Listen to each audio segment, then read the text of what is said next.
Bonjour, bienvenue dans cette keynote. Merci que vous êtes inscrit à cette keynote de la Marketing Week. Je me présente, je m'appelle Sébastien Pérez et je suis directeur marketing et communication de l'UCEM, l'Union commerciale pour l'équipement mobilier, société propriétaire de 3 marques de décoration et d'ameublement d'intérieur. La Maison Crozatier, la marque Premium, Meublena, la marque de proximité, et Monsieur Meuble, la marque au positionnement milieu haut de gamme dont nous allons parler aujourd'hui. C'est une marque qui dispose de 110 magasins en France et qui va fêter cette année ses 50 ans. Comment Monsieur Meuble a utilisé la data pour affiner son ciblage télé en 2021? Alors, la data en télé, elle peut s'exprimer sur 3 niveaux. Déjà, on va voir un peu l'histoire de l'intégration de la data dans le ciblage télé avec Médiamétrie. Comment la data a enrichi l'achat média télé. Depuis début 2021, la télé segmentée a été lancée et la base de la segmentation de la télé segmentée s'appuie sur la data des box opérateurs. Et enfin, la data, elle intervient à un 3e niveau, post-campagne. La data télé Drive to Web, c'est des outils de mesure qui permettent de quantifier l'efficacité des spots, des chaînes sur le trafic digital, sur des ventes, sur de la génération de leads. Alors la data en télé, ce n'est pas nouveau. Voici par exemple un bilan de campagne télé émis en 1976 par la RFP, la Régie française de publicité. À l'époque, TF1 est une chaîne publique. Il y a déjà pas mal de chiffres sur ce bilan de campagne papier, mais ça se limite à de l'investissement, à l'investissement de la concurrence. Pas encore de données d'audience, pas encore de données de performance. Ça va évoluer quelques années après, en 1981, avec la création de l'audimat. L'audimat, c'est la mesure d'audience dans les foyers. Ce n'est pas fin du tout, c'est juste une mesure d'audience foyer. Et cette mesure d'audience va évoluer avec le temps, en 1988, avec la mise en place du Médiamat, qui lui va être beaucoup plus fin et qui va permettre de cibler des individus avec des critères d'âge, avec des critères de CSP. Et c'est là où le panel médiamétrie va s'élargir à 11 500 individus dans 5 000 foyers. Deuxième étape, en 2011, avec le lancement des plateformes de replay, la mesure d'audience télé va s'enrichir de l'audience des plateformes de replay, MyTF1, Sisplay, France.télé, sur le média télévision. Et puis, en 2014, cette mesure d'audience va désormais se déployer sur 4 écrans, sur les smartphones, sur les tablettes, sur les ordinateurs, qui représentent 15 à 20% de la consommation replay. Et enfin, en 2021, avec l'arrivée de la télé segmentée, où on peut acheter des segments définis sur des critères locaux ou sur des critères comportementaux, Médiamétrie va adapter sa mesure d'audience pour pouvoir mesurer des GRP sur ces différents segments. La data, elle s'exprime donc ainsi sur 3 niveaux. Donc le premier, c'est sur évidemment de la mesure d'audience et sur de l'enrichissement de data via Médiamétrie. Elle s'exprime aussi en télévision segmentée avec l'intégration de la data issue des box opérateurs pour pouvoir créer des segments et également en Drive to Web pour mesurer la data et la performance des plans télé sur du trafic digital. Comment Médiamétrie a enrichi la data auparavant? Les campagnes télé étaient montées, étaient construites sur des cibles sociodémographiques. On achetait des campagnes sur des 25-49 ans, sur des 35-59 ans ou sur des CSP+. Depuis quelques temps, depuis maintenant quelques années, Médiamétrie a enrichi les cibles avec des critères comportementaux. On peut désormais cibler des individus qui sont acheteurs d'une certaine catégorie de produits comme les fromages à pâte persillée comme le Roquefort ou des intentionnistes d'achat automobile ou des e-shoppers, des gens qui font leur shopping en ligne. Comment Médiamétrie a construit ces différentes cibles comportementales avec 3 typologies de cibles. La data search, la data surf et la data intent qui sont des ciblages data. La data search, ce sont des cibles qui sont créées pour chaque client à partir d'une liste de mots-clés qui est fournie par l'annonceur et qui correspond aux requêtes effectuées par les internautes. Donc c'est une cible mouvante. On peut évidemment réguler le critère, on peut se dire je veux des personnes qui ont saisi ces mots-clés sur les 7 derniers jours, les 14 derniers jours ou les 30 derniers jours selon les cycles d'achat des produits. Et évidemment, chaque jour, il y a des entrants et des sortants. Donc sur une campagne télé donnée, le ciblage va évoluer et l'effectif de la cible va pouvoir évoluer avec le temps. Deuxième catégorie, la data dite intent, ce sont davantage en fait des intentionnistes. On va mesurer des données comportementales qui vont être collectées sur des sites marchands, des sites de vente privée, des sites e-commerce ou issus d'une liste de pages visitées par les internautes. Est-ce que les internautes sont allés visiter différents sites internet de mes concurrents? On va pouvoir fournir différentes marques et on va ainsi pouvoir isoler ces individus en télévision. Troisième catégorie, la data surf. Là, cette cible est créée à partir de centres d'intérêt définis par le temps passé par les internautes sur différentes catégories de sites. Est-ce que je passe du temps sur des sites de sport, sur des sites de santé, sur des sites de voyage ou sur des sites de petites annonces immobilières? À partir de leur consommation digitale, Médiamétrie va ainsi créer des cibles data en télévision pour pouvoir toucher par exemple des individus qui passent du temps sur des sites de recherche d'annonces immobilières. Et on a maintenant désormais en télévision 8 typologies de cibles. Évidemment les classiques, les cibles socio-démographiques. Elles ont été enrichies par des cibles e-commerce, des individus qui font leurs courses en ligne, que ce soit des achats alimentaires ou des achats mode, des cibles style de vie, plus sur des critères comportementaux. Est-ce que je mets des produits bio dans mon caddie? Est-ce que je fais attention à acheter des produits made in France? Des intentionnistes. Est-ce que j'ai l'intention de déménager, d'acheter un nouveau véhicule, d'acheter de la décoration? Les cibles shoppers qui sont destinées à la grande conso. Est-ce que je consomme davantage de fromage à pâte cuite que la moyenne de la population? Est-ce que je consomme beaucoup de yaourts pour cibler justement ces gros consommateurs? Ce principe, il existe aussi dans le domaine de la santé. On va pouvoir cibler des individus qui surconsomment des produits pour certaines pathologies. Et les PMG télé, les petits, moyens et gros, les petits, moyens et gros consommateurs de télévision, cibler des petits consommateurs télé, ça permet d'améliorer sa couverture et d'aller toucher des individus supplémentaires par rapport à son plan classique. Alors la cible shopper, en quoi il consiste? La cible shopper, ça représente en effectif 50% de la catégorie d'une cible donnée. Mais en valeur, en chiffre d'affaires, ces consommateurs pèsent pour 71% du chiffre d'affaires. Ce sont des gros consommateurs dans ces différentes catégories. Et là, grâce à Kantar World Panel et à sa plateforme conso.fr où les individus viennent s'inscrire pour gagner des points ou des remises de fidélité, Kantar World Panel va ainsi mesurer la consommation des foyers et on va pouvoir comme ça dessiner différentes cibles télé sur des secteurs de grande conso. Ça va des gels douche au fromage, en passant par les eaux, les céréales et cibler comme ça des gros consommateurs de certaines catégories de produits en grande surface. Comment Monsieur Meuble a enrichi son ciblage télé en 2021? Tout simplement grâce à la donnée des plateformes de replay. En effet, lorsque vous vous connectez sur une plateforme de replay, que ce soit MyTF1 ou Sisplay, pour se connecter, vous êtes obligé de passer par Facebook Connect, Google Connect ou Apple Connect. À partir de là, et si vous l'avez accepté, si vous avez donné votre consentement, vos données Google ou Facebook ou Apple vont pouvoir être partagées anonymement avec la plateforme. Et on va savoir ainsi si vous êtes fan de telle et telle marque de déco, ou si vous avez effectué des requêtes sur des canapés et des fauteuils sur les 15 derniers jours, ou si vous avez des applis sur votre téléphone liés à l'univers de la décoration. Et à partir de là, les plateformes de replay vont mesurer la consommation télé de ces individus. Est-ce qu'un intentionniste déco regarde davantage Koh-Lanta que la série policière du jeudi sur TF1? Est-ce qu'il regarde davantage Top Chef ou Lego Master? À partir de là, on va avoir une affinité par programme et la construction du plan télé va se faire via cette affinité en sélectionnant des programmes qui sont davantage consommés sur les plateformes de replay par ces intentionnistes déco. Depuis début 2021, la télé segmentée a été mise en place et là aussi, elle s'appuie sur la data. Alors, le point de départ, évidemment, c'est toujours le consentement.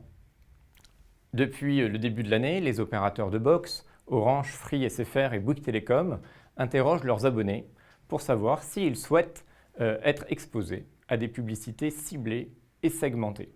Si le téléspectateur répond non, il sera exposé au flux publicitaire classique comme tout le monde sur le même territoire, ce qui est dit le flux traditionnel, le flux broadcast. S'il accepte, il va pouvoir être exposé à des Publicité segmentée, ça signifie qu'un spot ou une bande-annonce dans un écran publicitaire va pouvoir être switché, remplacé par un autre spot, soit pour la même marque mais avec un autre produit ou avec une version différente du spot, soit pour un autre annonceur qui a des problématiques de ciblage local ou de ciblage sur différents critères. Quel est le territoire d'exposition de la télévision segmentée? La télévision segmentée, comme elle s'appuie sur les données de ciblage des box opérateurs, évidemment, elle n'est diffusable que sur les box. Alors voici un panorama de la réception télé en France. 35% des individus reçoivent la télévision exclusivement via une box. Un autre tiers reçoit la télévision via une box connectée à une antenne TNT. 5% reçoivent la télévision via une box connectée à une antenne satellite. Et 5% reçoivent la télévision via un téléviseur prééquipé d'une box. Ce sont souvent des Smart TV. L'intégralité de ces segments de population, c'est-à-dire 80% des foyers, sont éligibles à la télévision segmentée si évidemment ils ont donné leur consentement RGPD. Ça signifie que 20% des foyers, ceux qui reçoivent la télévision via l'antenne TNT ou via le satellite, ne seront pas exposés à la campagne et verront le flux télé classique. Voici par exemple quelques ciblages de télé segmentée possibles chez France Télévisions. Alors on est encore en phase pilote et ce ciblage, ces critères vont être améliorés avec le temps. Évidemment, il y a de la géolocalisation à la région, au département, au code postal, donc ça signifie jusqu'à 36 000 communes ciblables, à la zone iris, et donc là on passe sur 55 000 zones iris, ce sont des zones qui font 10 km², on est très très fin, ou alors des zones personnalisées par quartier. Évidemment les ciblages sociodémographiques classiques, le genre, mais aussi les tranches d'âge, mais cette fois-ci avec des tranches d'âge que l'on peut définir à l'âge près si on s'adresse à différentes typologies de population. Les catégories socio-professionnelles, la composition du foyer, on sait si l'individu est seul chez lui ou si ce sont des foyers de plus de 4 individus, et donc un annonceur va pouvoir diffuser auprès d'une cible de célibataires un spot pour un format solo, un petit format, et pour des familles, des foyers de plus de 4 individus, des formats familiaux. Également toujours la consommation télé pour identifier les petits, moyens et gros consommateurs de télé, mais également le statut de leur habitat. Est-ce qu'ils habitent en ville? Ce sont des urbains? Est-ce qu'ils habitent dans un pavillon? Est-ce qu'ils habitent en zone rurale? Et ce ciblage va venir s'enrichir en 2021 de différents critères. Par exemple, les centres d'intérêt. Est-ce qu'on s'adresse à un gros consommateur de chaînes ou de programmes de cinéma, de séries télé, de sport, de football, d'actu, ou par exemple les fans d'émissions de déco? Le type d'habitat. Est-ce que la personne réside en appartement, en maison? Est-ce qu'elle a un jardin? On voit certaines marques, des marques de barbecue, des marques d'équipement du jardin, qui communiquent aujourd'hui de façon nationale, mais avec beaucoup de déperdition, puisqu'il n'y a que 25% de la population qui dispose d'un jardin. La taille d'agglomération aussi sera un critère. Et puis, à terme, ce qui s'appelle la data third party, la data propriétaire des annonceurs, pourra être intégrée dans les ciblages en télévision segmentée. Par exemple, les porteurs de cartes de fidélité pour leur pousser une offre particulière, ou des bases de marketing direct, des prospects d'une base CRM pour cibler des typologies d'individus qui sont concernés ou non par les produits de la marque qui va communiquer. Alors voilà différents usages de la télé segmentée. Elle peut être utilisée par exemple pour promouvoir l'ouverture d'un magasin en ayant un ciblage très fin à la ville ou au quartier près. Ça peut être utilisé également pour lancer un nouveau bouquet télé en ciblant les gros consommateurs de pay TV ou de séries. Également pour lancer un nouveau véhicule en ciblant exclusivement les intentionnistes d'acheteurs de SUV. Et évidemment, pour les opérateurs de box et les opérateurs Internet, cibler des propriétaires d'anciennes box ou des propriétaires des abonnés ADSL pour les faire migrer sur des nouvelles box ou sur la fibre optique. Donc voilà comment ça se représente. En télé classique, vous avez un ciblage national qui va arroser l'intégralité du territoire. En télévision segmentée, vous allez pouvoir cibler à loisir différents segments. Pourquoi pas un ciblage ultra local, mais cibler des individus qui répondent à différents critères issus de la data des box opérateurs. Comment ça s'est passé pour Monsieur Meuble? Vous avez ici sur cette carte à gauche l'ensemble du réseau Monsieur Meuble. Le 15 mars dernier est annoncé le confinement régional. Ça implique que tous nos magasins, situés en Île-de-France, dans les Hauts-de-France, en Normandie et sur une partie de la région PACA, dans les Alpes-Maritimes, ont dû fermer.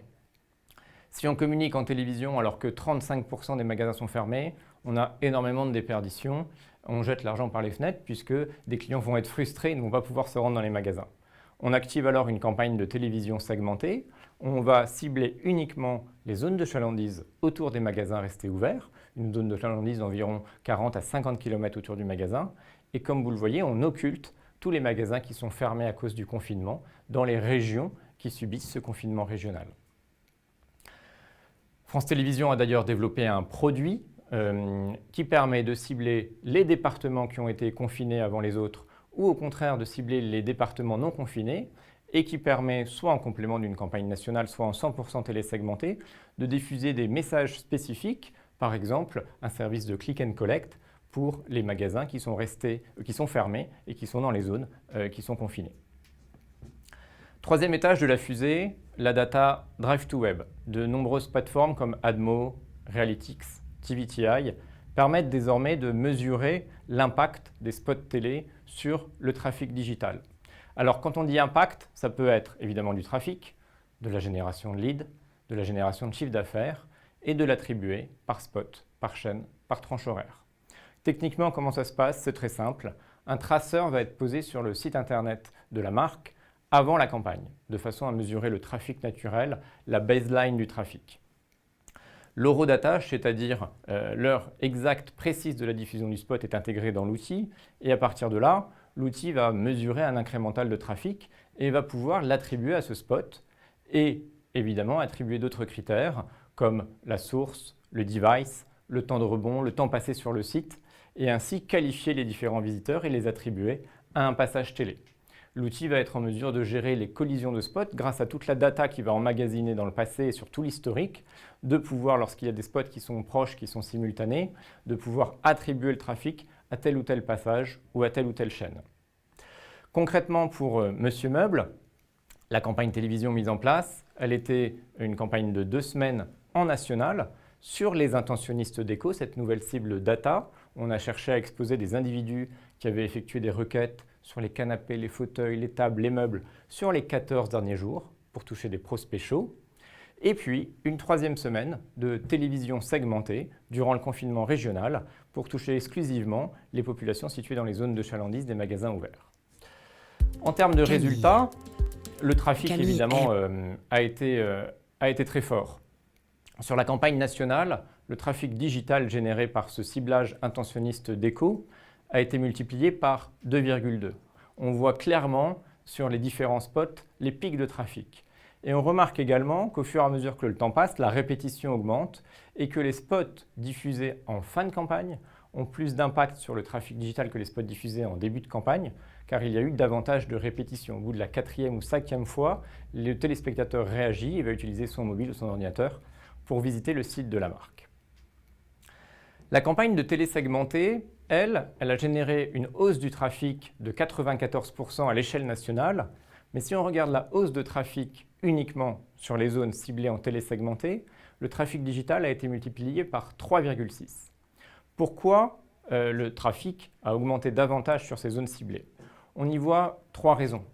La première, c'est que cette campagne de télé segmentée étant programmée juste après la campagne de télé nationale, on est passé de 5 de répète à 7 de répétition. Et donc, comme il y a davantage de répétitions, il y a davantage d'impact pour générer du trafic sur le site internet. Deuxième raison, étant donné que sur France Télévisions, il n'y a pas de publicité après 20 h, la majorité des spots étaient programmés entre 18 et 20 h. À l'époque, le couvre-feu était à 18 h. Donc il y a une sorte de temps mort entre 18 h et l'heure du dîner vers 20 h, où les gens rentrent chez eux, se détendent, regardent un programme peu impliquant comme un jeu télé et sont disponibles pour aller s'échapper sur Internet et regarder le site Internet qui leur a été recommandé par un spot télé. On est beaucoup moins impliqué sur un jeu télé que par exemple sur une série policière en prime time. Et ce créneau du 18h-20 h est un créneau réputé pour générer du trafic digital, car les gens sont un petit peu plus disponibles. Troisième raison, évidemment comme il s'agit d'un ciblage local, le téléspectateur a pu être exposé auparavant à des médias locaux. Il a pu, quand il est rentré du travail par exemple, voir un panneau d'affichage sur la route, sur le chemin du retour, être exposé en radio dans sa voiture à un spot Monsieur Meuble. Et la télévision, avec un passage supplémentaire, vient transformer l'essai à domicile avec une visite web. Alors c'est la télé qui va venir s'attribuer la visite, alors qu'auparavant il y a eu des expositions affichage ou radio, mais qui étaient hors domicile et au moment où l'internaute n'a pas pu aller visiter le site internet de la marque. Donc toute cette combinaison de data aussi bien en national qu'en local a permis à la marque de développer son trafic et d'aller toucher des nouvelles cibles et de transformer et de qualifier davantage sa campagne télé.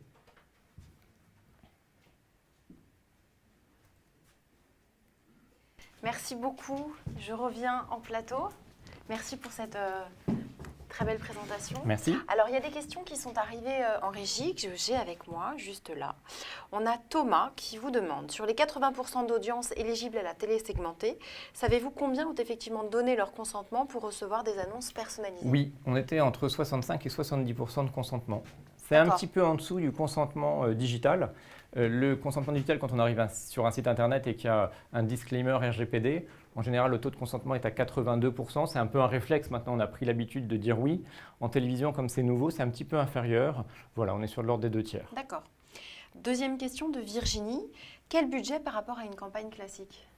Alors, comme on est sur une zone de chalandise qui est beaucoup plus restreinte, là, on est à peu près sur 70 zones. On couvrait 12% du territoire. Et c'est un budget qui représente à peu près 20% du budget national. Donc évidemment, comme c'est plus ciblé, c'est un peu plus cher en termes de coût du contact, mais on l'a vu, c'est plus efficace. D'accord, ok. Et moi j'ai une autre question. Comment voyez-vous l'avenir, le rebond, le post-confinement ou le post-troisième confinement? Parce qu'on ne sait pas. Alors il y a eu un engouement pour la décoration durant l'année 2020 pour plusieurs raisons. La population est restée enfermée chez elle pendant 3 mois. Et on s'est rendu compte qu'on avait besoin d'aménager un espace bureau, qu'on avait envie d'un nouveau canapé. Donc il y a eu clairement une forte demande sur la décoration. Et puis malheureusement, les dépenses voyage-tourisme ont été très limitées. Et les budgets voyage-tourisme des foyers se sont transformés en budget d'aménagement de la maison et de décoration. Et là, je pense qu'il y a vraiment une prise de conscience. Et il y a aussi la notion que le télétravail maintenant devient un peu rentré dans les mœurs. Les gens ont pris l'habitude du télétravail, ont même parfois pris goût. Et les entreprises vont reprendre une activité, mais il est probable que les actifs gardent 1 ou 2 jours de télétravail et aient envie de s'installer un coin bureau et d'avoir un domicile accueillant et même parfois des séparations entre l'espace bureau et l'espace salon. Et donc je pense que ça va continuer sur cette année. D'accord, donc une vision optimiste de l'avenir. Oui. Avec un grand sourire aux lèvres. Merci beaucoup d'avoir été Merci. avec nous. C'était passionnant. Et on se retrouve tout de suite pour la suite du programme.